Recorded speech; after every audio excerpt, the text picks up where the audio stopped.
On this episode of the Tristian Clunis Real Estate Podcast, we talk about minimum down payment, the pandemic waves of real estate, how the fair market housing plan affected the pricing, the differences between drop in average sale price and drop in appreciation, and much, much more. Now hit that like and subscribe button now, and let's start the show.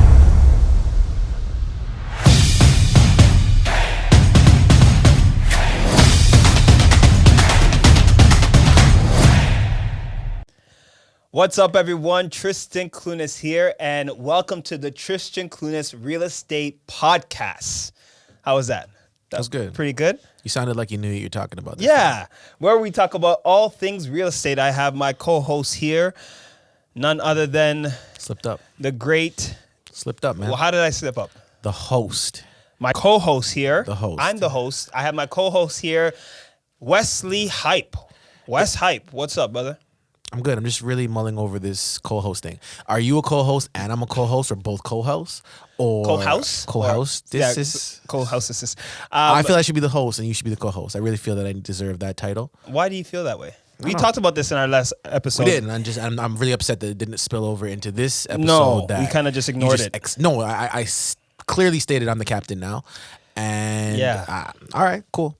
Fair enough. Well, as I said before, my co-host, inferior host here. No, we're doing this together. My co-host here, Wes Hype. And yeah, I had a lot of fun, man. We did our first episode and it was a ton of fun. We talked a lot about real estate. We focused on sellers. If you did not watch it, watch it. We are going to have it up. Obviously, we're going to do some clips as well throughout, like on social media and all that kind of stuff. Yeah, but I had a satisfactory amount of fun, and we will be putting out clips. I just wanted to circle back to that. So just like, I had a satisfactory amount of fun. Right. Fair enough. So I had a lot of fun, and you had a satisfactory amount of fun. Got it. Fair enough. So today, what are we talking about today, man? What do you want to get into? So, in case the name wasn't self-explanatory enough, Ask Clunis is the segment. I can't stand that voice. No, it's a great voice. It really is a great voice. But in case the name wasn't self-explanatory enough, I think you could say that. Self-explanatory enough. I think so. Chris? Explanatory enough? Sounds good. Is explanatory a word? Keep moving on. In case the name wasn't explanatory or self-explanatory, insert the appropriate word there. Yeah. Send your real estate questions in, and we'll answer them. We will. As I got this screen ready to go right here. What kind of questions you got for us, man? Let's get into it. Seasoned chef, just one chef, asked, being honest, how much do I need realistically for a down payment on a townhouse just outside of the GTA? How much do you need on a townhouse just outside the GTA? Okay, so couple things. For a down payment. Yes. So just to start off, the minimum down payment in Canada is 5% up to $500,000. So if you're looking at a property that's up to $500,000, your minimum down payment will be 5%. Got it. Now, finding a property for $500,000, a townhouse in GTA, yep, or just outside the GTA, which we got to figure out what is outside the GTA, because GTA really includes Ottawa, pretty much, right? GTA, just so that we're on the same page, it's Toronto. So Toronto is like your North York, your Central, downtown, Etobicoke, and Scarborough. Yes. But then when you get outside of Toronto, you have obviously Markhams and your Stouffville's, your York region, your Peel region, your Halton region, and also like your Durham region. That's all considered GTA. So GTA is a really big space, right? Yes. Like it's massive, big area, I should say. Okay. So if we're looking in GTA, yes, to find a townhouse, it's most likely not going to be $500,000. Okay, but in a dream world, if it is $500,000, then yes, you could put down 5%. So in that situation, 5% is $25,000. Yeah. So $25,000 will be your minimum down payment. Okay, so and of course, we also have closing costs. So when people are thinking about down payment, they just think that they just need to have their down payment and that's it in regards to money. You have to have your down payment plus closing costs. Yes. So just keep that in mind, and we can do a segment on that as well. Closing costs. But just as far as down payment goes, 5%. I don't think she wants to live in Ottawa. I'm just gonna throw this out there, okay, or Peterborough, or wherever. So let's say an Oshawa. That's pretty outside of the GTA, but still in the GTA. Yeah. What's the average price for a townhome in Oshawa right now? Average price for a townhouse in Oshawa. So let's say, for example, a condo town will be like mid to high fives right now for a condo townhouse in Oshawa, based on just outside of the 5%. Right, exactly. Now, and if you're looking for a freehold townhouse, now you're like upwards to 600s, right? Like so high $600,000 range, like anywhere from like 670 to anywhere from 670 to 700 plus, and it could be more. I'm giving you just the average. It could be less or it could be more. But so let's go with the number 600,000 and tie this home for the seasoned chef here. Sure. 5% down up to 500,000, but the house is 600,000. Right. How much is the down payment on a $600,000? So in that regard, your down payment will be $35,000. Okay. So her down payment on a $600,000 house, her minimum down payment for first-time buyers, would be $35,000. Okay, and Tris taught me this before. You gonna talk about the fact that it's not necessarily for first-time buyers? Oh, that I'm gonna talk about that. I knew you were gonna bring that up. That's when you say first-time buyers, you're talking about actually your primary residence. Yes. So it's you're learning, man. This is good. This should be my show. So get rid of that voice. Go on. So it doesn't have to be your the first time you purchase a house, but a home rather, but it does have to be your primary residence. Meaning, if you have two properties, then the down payment would change.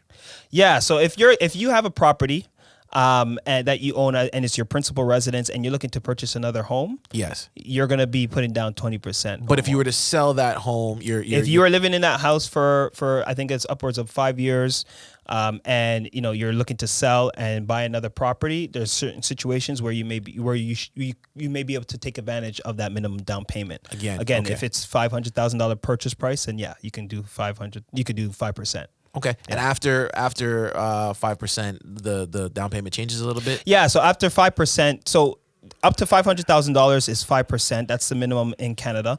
If you, for example, and then after that $500,000 is 10% for every $100,000. Got you. Right. So if, for example, 600,000, as we said, if it was 500, it'll be $25,000. But if it's 600, we're adding in $10,000 to make it 35,000. Which is the 10%. Which is the 10% of the 100 grand. That's how you got to the 35,000 on the Oshawa property. Exactly.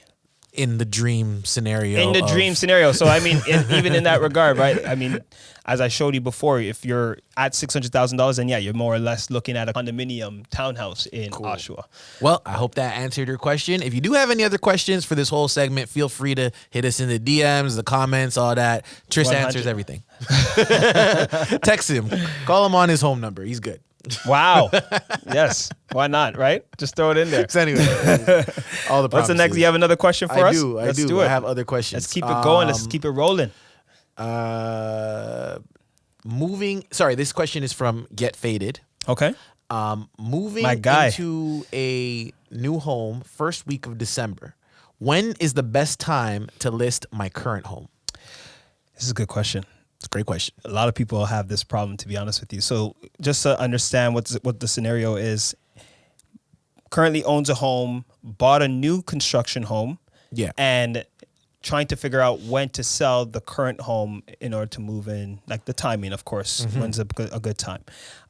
Now, there's so many variables, as you know, right? Like there's a lot of situations where you got to think about the kind of market that you're in. If you're in a seller's market, which if he's in GTA, the Greater Toronto Area, we're pretty much in a seller's market. Permanently. It's been for a long time. It has. If you're in a seller's market, then to answer your question, I would say 3 months. Now, the reason why I say within 3 months, if you're buying a new construction, your builder has to let you know within it has to give you at least 3 months notice in order to change the closing date. So in order to extend the closing date. So I'm not sure what the situation is here, if it's the first tentative closing date that he received or second or whatever the case may be. All I know is, not by law, but Terrion warranty covers them in this regard. Okay. Where you have to give the person enough notice, which is 3 months, in order to change the closing date. That's the builder. The builder will have to give the buyer that much time. Okay. So if he's within that 3 months, he knows, 3 months is, we're right around that range. We can now comfortably say that we're going to list our house. And in that regard, if you're in a seller's market, if you list it, we know that it's going to sell. If you price it correctly, it'll sell fast, and you can usually dictate the closing that you want in that regard. Gotcha. So that's why I would say 3 months to answer your question. 3 months is a good time. And it kind of rolls into the conversation last week. If you guys missed it, go back to the channel last and check it out. Yeah, because we said there was the 3 types of scenarios. There's like 5 different scenarios. Oh yeah, there was. Yeah, we had a few. We had a few scenarios. Yeah, it was basically about buying or selling. Should you buy first? Should you sell first? And all the different scenarios. So in this one, you're saying he's already clearly bought first. So if he already purchased and he bought new construction. So again, the question is specifically new construction. It changes, right? It could change if you're buying just if you've already bought a home and it's not new construction. Then I may have a different, maybe 2 months, it may be a little longer. In a buyer's market, I would say longer, because it's going to take a lot longer for you to sell your house. Yeah, and even though that you can dictate the closing date quite a bit, being in a seller's market and being the seller, would you say that what's that kind of perfect time to sell a home? Let's say in a perfect scenario, he can move into his home whenever he needs to. So it's just about the perfect time to sell for maximum value. Is there a perfect time? No, bro. Come on, man. You're not the Rain Man. Yeah. No, that's a great question, because some people, what they would do is they will wait, especially if you have the freedom to say like, okay, it doesn't matter, I have a place to stay, or whatever the case may be. Yeah. I always say go based on today's market. Okay. Anything can change. Yeah. If you ask me this question this time, or even like, last year, January, I mean, people were super confident in the market. It was a seller's market in 2020. Nobody was expecting a pandemic to come our way in March of 2020, right? Yeah.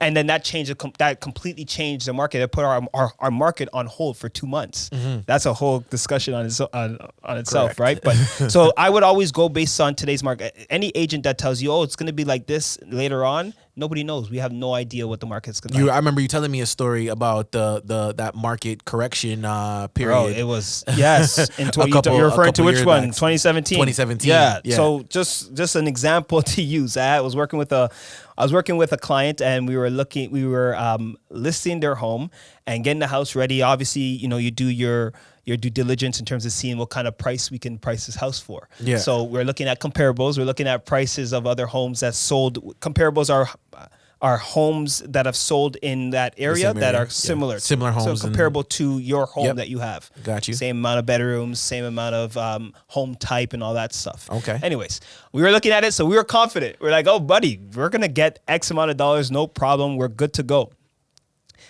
Right around that time, the government was introducing what they called the fair market housing plan. And what that was is it was introduced April 2017, and we were listing right around that time. It was literally Easter weekend. I remember this very clearly, because it was like, buddy, scary. and it wasn't and it wasn't supposed to be. It was supposed to be an easy. It was supposed to be. It wasn't supposed to have the type of effect that it had on our market in Ontario. Like they did something similar in Vancouver. Yeah. And what the fair housing plan is, or what the main thing is the tax that they put on international buyers. Okay. So anybody that's looking to buy, if you're in Hong Kong or whatever case would be, they were buying properties, and the government wanted to kind of control that. They didn't want them to just be buying these properties and then they're just sitting. Yeah. They're just parking their money there, right? So right around that time, we didn't think it was going to have a huge effect on our market in Ontario.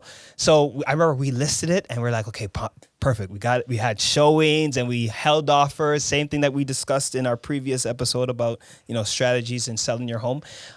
We held offers, and we had our offer date, bro. It was the same weekend as the plan that was introduced, that the government plan that was introduced. Yeah. And we had one offer. We were expecting 5 to 10 offers. Everybody else was getting 5 to 10 offers, and we only got one offer. And now I'm like with this buyer and this buyer agent, like, you need to buy this house. You have no idea. Tomorrow I'm going to put it back on, or tomorrow we're going to get multiple offers. And they ended up, luckily, my client ended up getting the price that they wanted at that time. But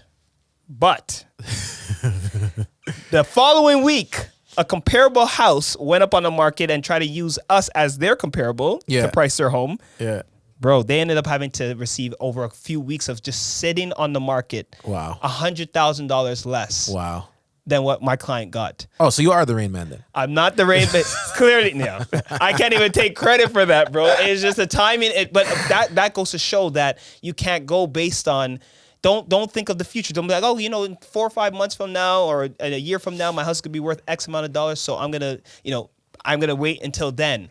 Go based on today's market. Nobody knows what's gonna happen. We had no idea that fair housing plan was gonna affect our market the way it did, and it did, and it changed. And clearly, somebody lucked out. We lucked out. Somebody got the terrible end of that stick and lost $100,000. At the end of the day, real estate's always gonna go, oh, the seller lost on that one, but the buyer in your scenario that overpaid, quote unquote, $100,000, the market is always comes back eventually in a buy and hold situation. Like you and I have looked at graphs over graphs. I'm like, no, in this scenario did it? Like, yes, in this scenario, buy and hold still works. And that took a while, man. That market, it took a while for us to kind of bounce. Not as long as previous years in history, but a year. Again, it took some time for things to bounce back. And in those situations, think about it. If you bought in the high side of that market, when our market was like this, you bought in the high side right before that plan was introduced, and you close 2-3 months later. There's situations where people bought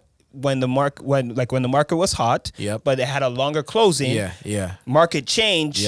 Prices have dropped. You're now trying to close on your home, and if you're, for whatever reason, the appraisal is done later or whatever the situation is for you to get a mortgage.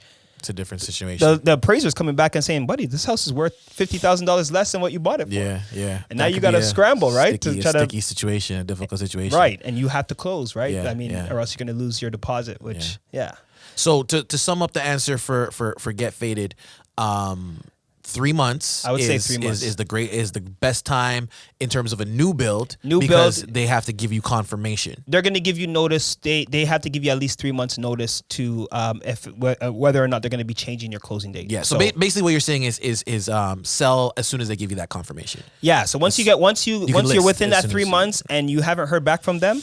Like they haven't given you any notice to say that they're going to be changing your closing date, then you should feel confident to go ahead and sell. And again, this is in a seller's market. If it's in a seller's market, you could easily list and close within 3 months, no problem. What I mean? But if it's a buyer's market or a balanced market, it may take a little longer. Okay. And the other side of that, in if you had all the time in the world and you weren't, you're just looking for the best time to sell a property, you go by today's market. I would go by today's market because, again, I mean, if we watch historically, real estate does go up. Like if you're looking on a 20-year plan, it historically goes up, but you never know when you're going to be selling and what market you're going to be selling in the future. We have no idea. Nobody was expecting a pandemic and for us to have almost zero sales for like 2 months, in March and then, half of March and then almost all of April of 2020. Gotcha. Right. So and I've had a situation like that where, you list it during those times and you're screwed now because you're expecting X amount of dollars for your home. And because you listed during the pandemic and not there's two parts of the pandemic. There's a good part of the pandemic and the bad part of the pandemic. The bad part when we had no idea what was happening and we shut everything down for 2 months to list during that time was terrible. Yeah. Okay. Thank you. Get Faded again. Are you thanking? Is thank you for Get Faded or thank you to you? I was thanking you. You were thanking me? Yeah, man. Thanks, man. Actually, take it back though. Oh man, come on, man. Typo. It was a typo. Crystal wants to know how do I get you to deposit all your real estate checks directly into Emmanuel's account? For those that don't know, Crystal's my wife, and we just had a son, and his name's Emmanuel. So she's trying to figure out how do I get you to deposit all your real estate checks directly into Emmanuel's account? It's already in there, girl. He gets it all. Now, what you should have asked is how do you deposit it directly into my shopping account? That would have been better. That would have been way better because Emmanuel automatically gets it. He's a month old and he automatically gets it. But we got a question. Why did you even feel like you had to? We couldn't skip. First off, she spent the time to ask that question, and I love just Chrissy for the sake of it. So Chrissy's question is making it into the show. If Chrissy took the time to type it, it's in the show. I don't care. Honestly, Don Brown wants to know, If we build a home from scratch, what are the fees involved when buying land in Ontario? So Don, I mean, what I think you're asking is to build, but let's just answer her question for buying land. If you're buying land, then the fees are pretty much, it's very similar to buying a property with, buying land with a property on it. There's no difference really. Yeah. It's pretty much the same. You're going to run into pretty much for the most part, there's exceptions, but you're going to run into the same fees and expenses as buying land with a property on it, with an existing structure on it. Yeah. But what I think she's trying to ask is when it comes to building, which there's so many. It just depends on the land. It depends on the type of property you have. Depends on the permits that you need to receive. Yeah. What kind of, there's so many. It's a lot different from city to city as well, buddy, too, right? It really depends. It's lot by lot in terms of the differences, right? You really have to figure out what your property has to offer and what the government is saying that you're zoned for in order to even answer that question. So, but yeah, just to kind of, we would have to, you know what we're going to do? We're going to do a segment when we're going to have I have a few builder friends. We're going to get them on here. Yeah. And we can kind of, or get somebody from the city that can kind of go over the different permits and the different expenses that are involved. Well, let's see. If you are interested in building a house on land, a house from scratch, a custom house. There's the voice again. I can't stand that voice. You know where this came from? I think this comes from like a Jerry Springer in between the things. Do you or someone you know want to build a house why are they on so land? Yeah, like they're serious, eh? Call 1-800-TRISTAN. Is it Jerry or Maury? I don't know. Jerry probably. Maury usually gets you on that, like, maybe if you want to know, like, if you think that your girlfriend or boyfriend has cheated on you and that's not your son or daughter, call us now. You need a paternity 1-800-MAURY. Well, it's a pretty sad thing, so I guess. I think my voice is, I feel like my voice is better than yours. 1-800-MAURY. It's definitely not. Maury. Definitely. And I even have the echo. Maury. It's terrible echo. I told you it's terrible already. I've been working on it. 7 out of 100. Pretty good. But anyways, if you want to know about building a house, let us know in the comments. We'll do the videos that you want. We'll answer the questions. Yeah, please. Give me, but not even just building a house, any questions that you guys have. If you have, or if you are out there and you do build homes or whatever the case may be, please give me a shout. Get you on the show. I would love to have somebody else on the show that we can kind of go back and forth with, man. That'd be great. I'm not good enough? Is that what you're saying? Yeah, you're kind of like subpar, but yeah. This is the end of Tristian Clunis Show. No, but that is the end of. Is that the end of it? That's the end of our Ask Clunis segment. That's the end of the Ask Clunis segment. Ask Clunis. Perfect. What else did you want to talk about today, I mean, man? there's a few things going on. Obviously, I was in a meeting and we were talking about this current market, and it wasn't like speaking about, the micros, more of the macro. We actually had the president of Royal LePage speak to our brokerage, and he brought it, with some surveys. He brought some very interesting finds, I would say. I'll be the judge of that. What's that? You'll be the judge of that? How interesting it is. Pretty interesting. So let's go to the main thing I want to talk about were the three types. It's almost the three waves, I should say, of the pandemic demand, the pandemic-driven demand that we've received over the past year, and what's going to be the case. I gotta tell you, waves are a trigger word for me, but go on. Why is that? First wave, second wave, 85th wave. Oh, yeah. We're all waved out. Yeah, I'm definitely waved out. But anyway, let's talk about the waves of real estate. These might be better waves than I would hope so. Better than what we've been going through. That's for damn sure. The 88th wave of the pandemic. So what I want to talk about is the three waves of pandemic-driven real estate demand. Okay. So there's three waves, as I said. First wave is the young. And the young is really, we're talking about age groups, of course. So the young is really your millennials, anywhere from 25 to 35. Actually, I think millennials, does millennials stretch even more than that or no? No, I just know I'm a millennial. Anyway, so the age bracket that I'm referring to, no, I think they do stretch more than that. But the age bracket that I want to really focus on is from that 25 to 35 range. Okay. So we have the young, we have the older, and then we have the new. So the young wave is very interesting. The ages 25 to 35 years old. They're saying that they were buying in droves for 2020. Their main Really? focus, the first wave was 2020, and that belonged to the young. They saved up the serve money, pulled it together. They have. So first off, just to give you some numbers right now, the young that we currently have right now, that 25 to 35 range, their income levels. I'm just going to go to it. They're 30% more income. They have a 30. Sorry, let's rephrase this.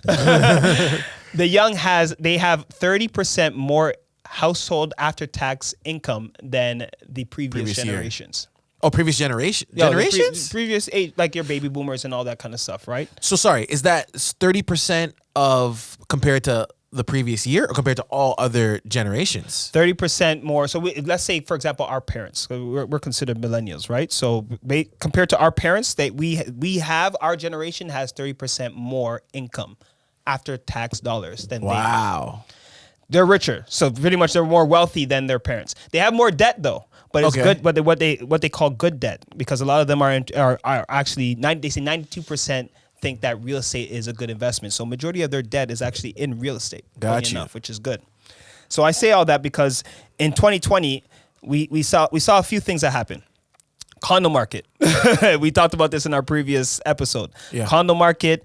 There was a ton. It was almost a buyer's market, pretty much. There was a lot more supply, a lot more condos on the market than there were people looking for homes. Yeah. But the sales, as you mentioned in our previous segment, the sales are still up.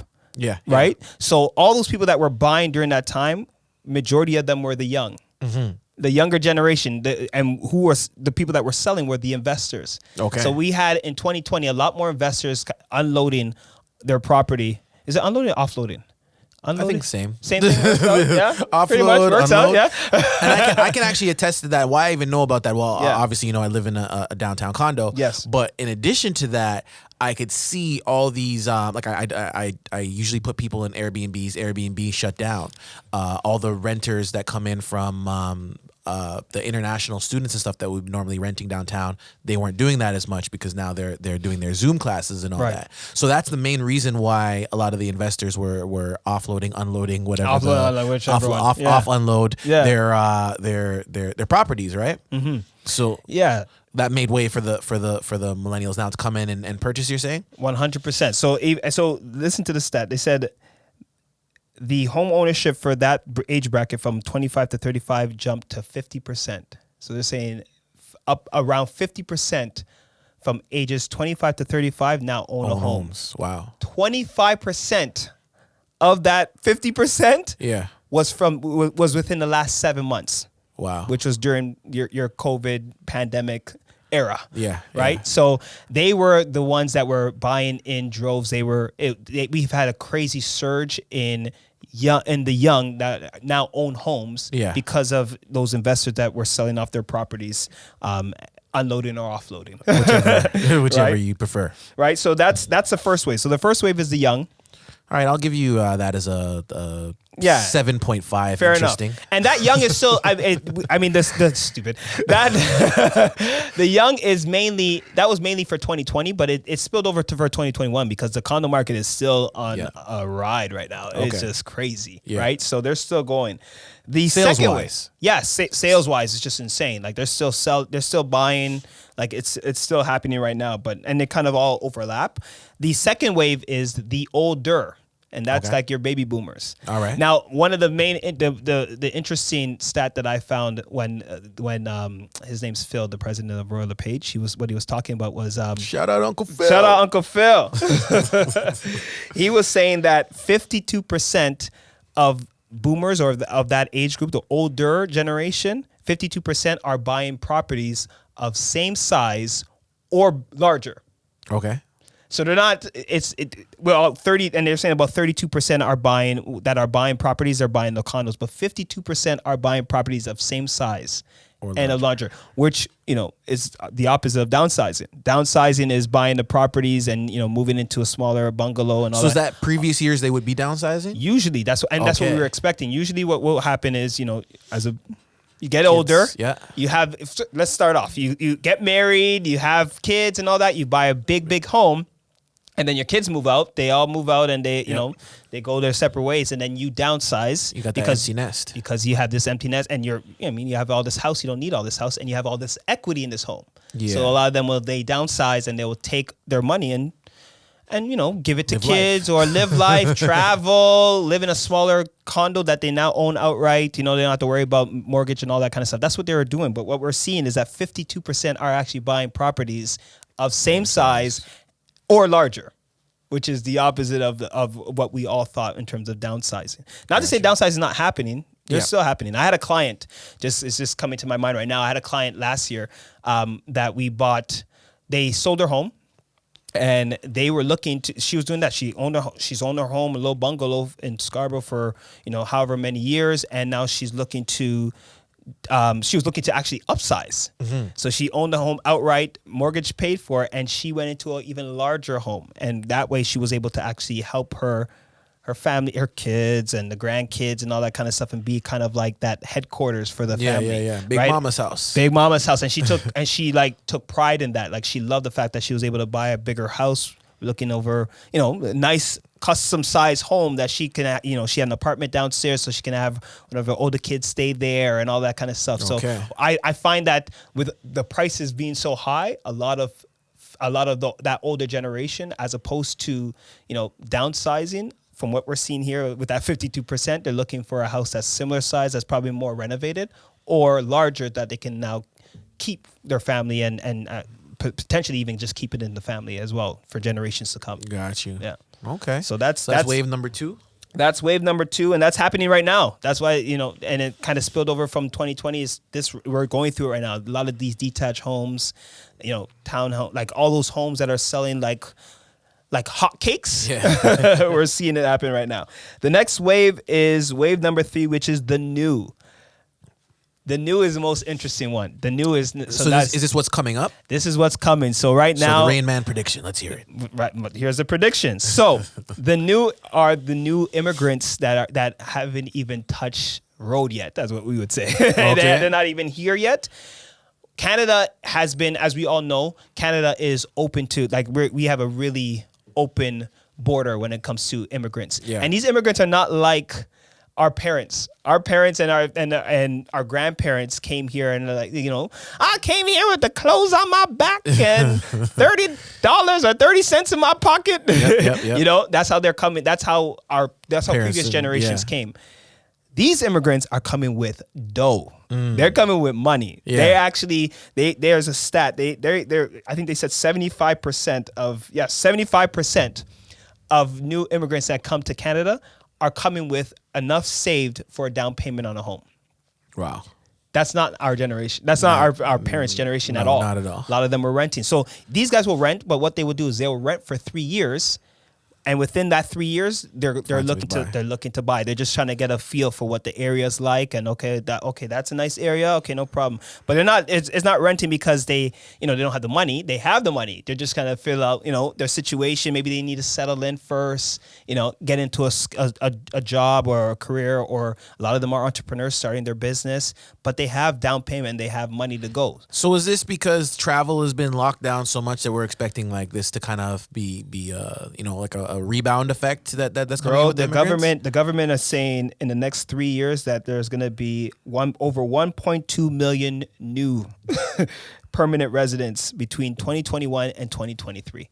So we haven't even seen anything. Obviously, our borders are pretty much shut down. Yeah. The second, when the vaccine revs up and, we start to open up our borders, they're going to be coming. So all those people that are complaining about the market today, you have no idea what's coming. You're gonna still have the same demand of the people that live here already. Yeah. Your domestic, your local people. Yeah. But then we're gonna be adding in all those new immigrants. I think it's like 400,000 per year in Canada. Yeah. That are now going to be coming, that have skills, that have money. That are ready to go, only renting for a very short period and ready to buy. Yeah. So our market's going to just rev up very, very, very soon. And do you have any indication as to is there any supply spike supposed to happen anytime? So there's a couple things. It's funny. Canada, Toronto specifically, we're known as So we are number one for tower, those cranes that you see. Yep. I saw that in an article way back. We're literally number one in North America. For having the most cranes at one time or something like that? At one time, at any given time, we are number one for having the most crane towers or tower cranes, whatever you want to call it, at any given time in North America. That obviously includes your New Yorks, your Chicagos, your LAs. Everything. We are number one. Yeah. So even with us, like we're plugging away when it comes to putting up new construction. We're still behind when it comes to that keeping up with demand. Demand is still 100% way more than our supply that we currently are producing or to come. So the government's going to have to do something very, very soon. To keep up with demand. Maybe building houses is a career choice for you. There's a voice. You can't get rid of the voice. Can't get rid of it. But yeah, so those are the three waves. I mean, and as I said, 2020 was the wave of the young. That's that younger generation. They were buying up those investors that were unloading their properties because they can't get the rent that they want. 2020 was the young that was purchasing them, and obviously part of that is the interest rates were super low, so that's the reason why it made it a lot more affordable for the young.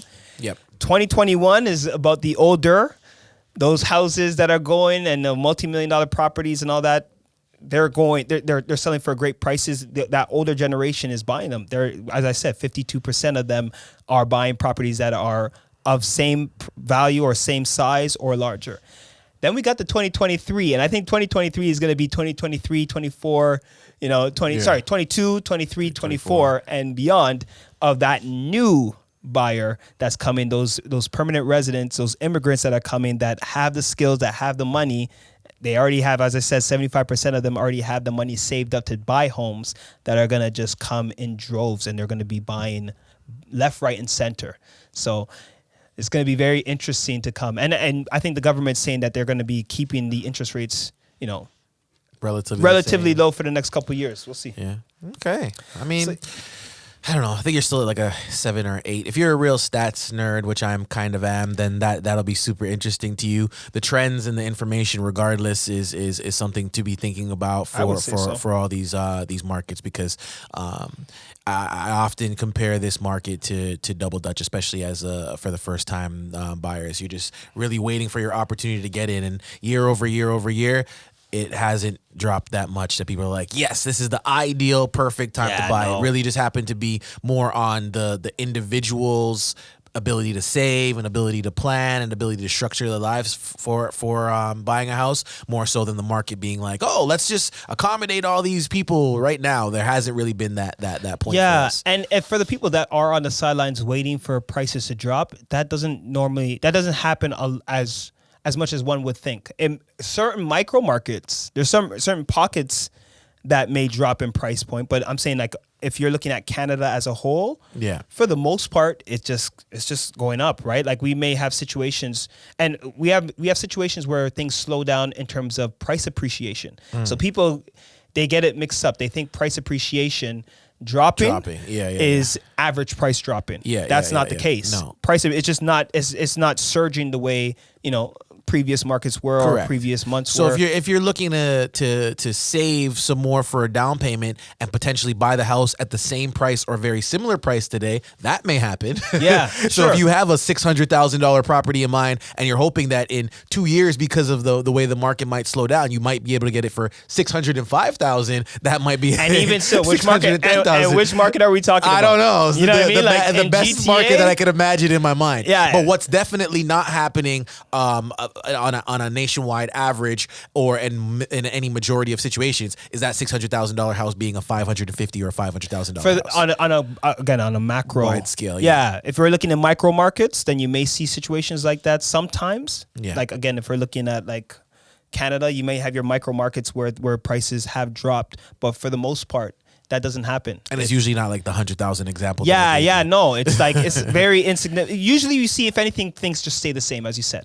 Like, and that's groundbreaking for us. Like, that's like, oh my gosh, the sky is falling, and my house is worth this. You mean to tell me my house is worth the same price it was last year? Yeah. Like, that is like almost falling for us. The sky is falling for us, right? It's because we're so used to like things going up 50, 100 grand, 200,000. Buddy, we've seen in Durham, certain markets go up, as I said to you, $300,000 in 12 months. It's crazy. $300,000. You bought a house, you own it, 700 grand. That same house, you own it, $1 million in 12 months. Yeah. So the next year, when it's only worth, you got it at 300,000. Now it's only up 305,000. You're like, what do you mean? You're gonna be like, what are you talking about? Oh, I'm only $305,000 up. Like, what are we talking even about worse, right now? the person that bought it $300,000 more, and like, oh, I can't wait for this to be worth 1.3 next year or whatever, Right. and it goes up 5,000. That's who's complaining. Yeah. Those are the people that are really complaining about the market. Not so much that $1 million house is now worth 900,000 or Very true. 850. Very, very true. Yeah, no, it's a very interesting market right now. Yeah, we're seeing it all. we definitely are seeing it all. So, any advice for people trying to get in on this market? What would you tell them? Call Triclu. Triclu is a nickname that we have. Call Tristian Clunis. If you have any questions related to real estate, you want to know, if this is a good market to buy in or sell in, if you're looking to sell, give me a shout. I'd love to help you out. We have a full team ready to go, ready to help you out whenever you're ready. So give me a shout. We can go from there. I think it's a good place to end, man. I would say so. It was You good. You did good okay. today. No, I did amazing. You did okay. You did okay. We had a good show. A lot of good nuggets in there, I would say. One or two. You want to pound it? Pound. For Chris, our producer. Thank you, Chris. Outros, Tristian Clunis on Instagram. You can get me on Insta. So it's Tristian Clunis, Tristian, Clunis, Clunis, and it's the same on Instagram, Facebook, LinkedIn, TikTok, YouTube, all the same. So Tristian Clunis. And of course, if you want to get at Wes, it's Wes Hype on Instagram. That's all I check. And he only checks Instagram. Apparently, he doesn't care about any other platform. Okay. Yeah, I care about the other. That's platforms. why I can't be Ask Wes Hype, because probably won't answer. Fair enough. Well, there you go. Well, on that note, thank you guys so much for tuning in. We will have please, if you have any questions, let us know. We would love to go through it here, where we can have a hot topic and we can discuss it. And of course, we're looking for guests. Are we looking for guests? Are we? I feel like we can get guests anytime we want, really. Yeah, I know guests. I know guests. Anyways, guys, thanks so much for tuning in. Thanks to our producer, Chris, for keeping things all leveled out and ready to rock. And talk to you soon. Clueless, ask Clunis. Have a good day.